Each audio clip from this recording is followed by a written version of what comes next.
Evolution, as I was taught, it all started with a thing called the Big Bang. أَوَلَمْ يَرَ الَّذِينَ كَفَرُوا أَنَّ السَّمَاوَاتِ وَالْأَرْضَ كَانَتَا رَتْقًا فَفَتَقْنَاهُمَا. They say this Big Bang went kaboom and shot out hydrogen gas mostly, and the gas somehow turned to dust, and the dust condensed down into planet Earth. The evolutionists say it started dry, and then over millions of years volcanic activity produced the water, and then in some little pond of this water somewhere on planet Earth, these inorganic chemicals got together and they were zapped by some kind of X-ray or something else, and all of a sudden you have this little speck of life. And they say that was about 3.5 billion years ago. And then that little speck of life somehow, over about 3 billion years, became the first cell, which was somewhere around 600 million years ago. And then that progressively became beautiful you. Dr. Martin's traditional scientific background would go through an evolution, rather a revolution, as he joined the staff as a professor at Baylor Dental College. This was the beginning of the evolution of a creationist. And so in the fall of 1971, I went to Baylor in Dallas and gave my first lecture. It was on the evolution of the tooth. And I talked about how these fish scales gradually migrated into the mouth and became teeth. And a couple of my students came to me after class that day and said, "Dr. Martin, have you ever investigated the claims of creation science?" Well, that was 1971. I'd never even heard of it. And so I'm thinking to myself, where are these guys coming from? I've never heard of this. And so I said, sure, I'll look into this with you. And I'm thinking, kind of as a cocky young professor, I'll blow these guys away.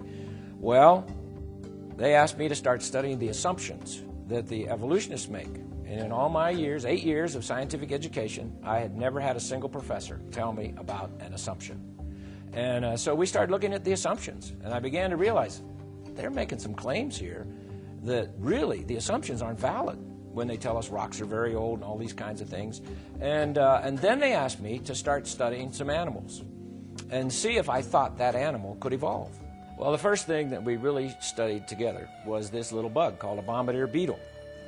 And this little insect, it's about a ½ inch long, and it mixes chemicals that explode. So I began to think, okay, now how would that evolve? Let's say if evolution is true, and you're evolving along here, and you don't have a defense mechanism, because that is the defense mechanism of the bug. So if evolution is true, it had to somehow evolve that. So let's say it's coming along here.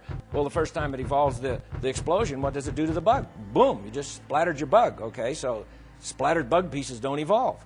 So I thought, well, how could this have happened? Well, it doesn't blow itself up. It has another little factory inside itself that manufactures chemicals. A chemical acts as a catalyst so that when you squirt that chemical in with these other chemicals that are like in neutral, you get your explosion. Well, the first time it manufactured that little chemical, here it goes again, blew itself up again. But it doesn't. Why? Well, because it has like an asbestos-lined firing chamber.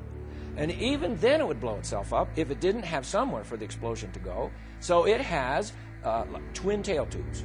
And it can aim these tail tubes all the way up, out the side, out the front. Let's say a spider is coming up toward its side and it doesn't have time to turn around and shoot. It can just take its little gun turret and aim it out there and shoot. The explosion on this little bug, all you hear, if you're listening as a human, you hear this pop. But scientists have now put that explosion in slow motion. And it's like about 1,000 sequential little explosions, but they're so fast, all we hear is one pop. And so you think, well, now, why would that be?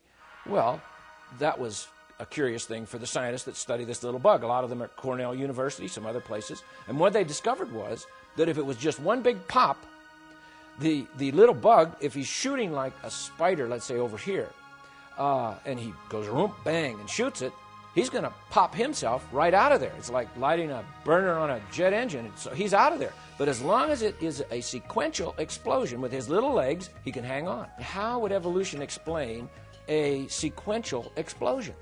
This little bug messes with all the theories of evolution. There is no way a slow, gradual process is going to produce this bug. There's no way even the newest theories of evolution, like punctuated equilibria, which means evolution happens very fast. Well, there's no way that will explain this little bug. I began to realize, how could this particular little animal, for instance, evolve. It needed all of its parts. It needed everything there all at once, or you just don't have the animal.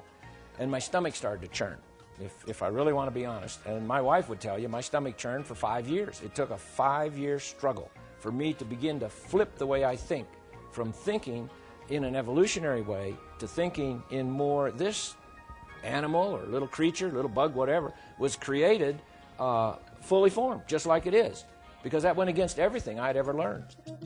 Did you know the world's strongest animal is actually the beetle?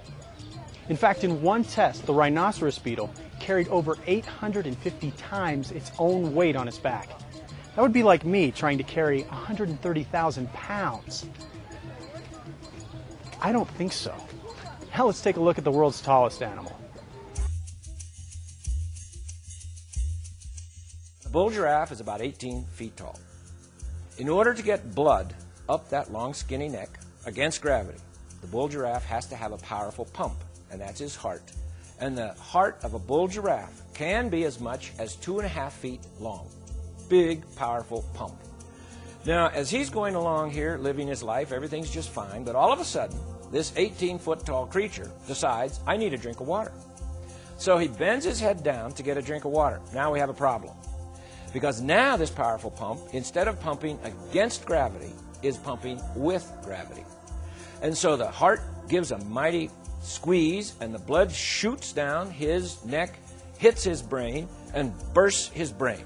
And so now he just blew his brains out. Okay, so he's dying, and he must be thinking to himself, I need to evolve something here to take care of my problem. When I get a drink of water, I blow my brains out. Of course, we know dead creatures don't evolve. But he doesn't blow his brains out, because as he bends his head down, there are like little spigots in his artery that goes up the neck, little valves, and they close.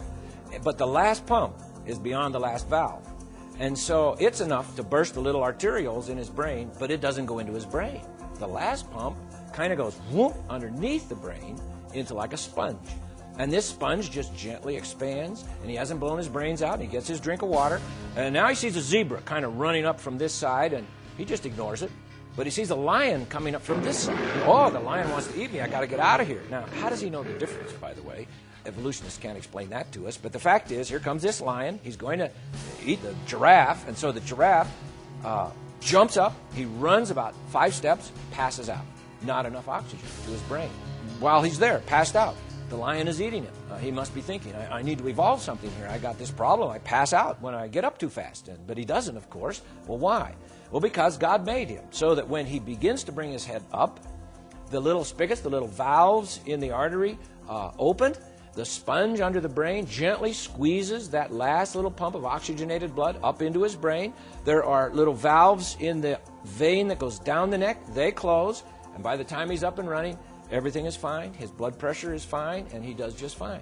Well, how would that evolve? He needs all of those parts, all there, all at the same time, all at once, or he's dead. And so I think the giraffe is another example of a designer. He needed a designer to design him just like he is.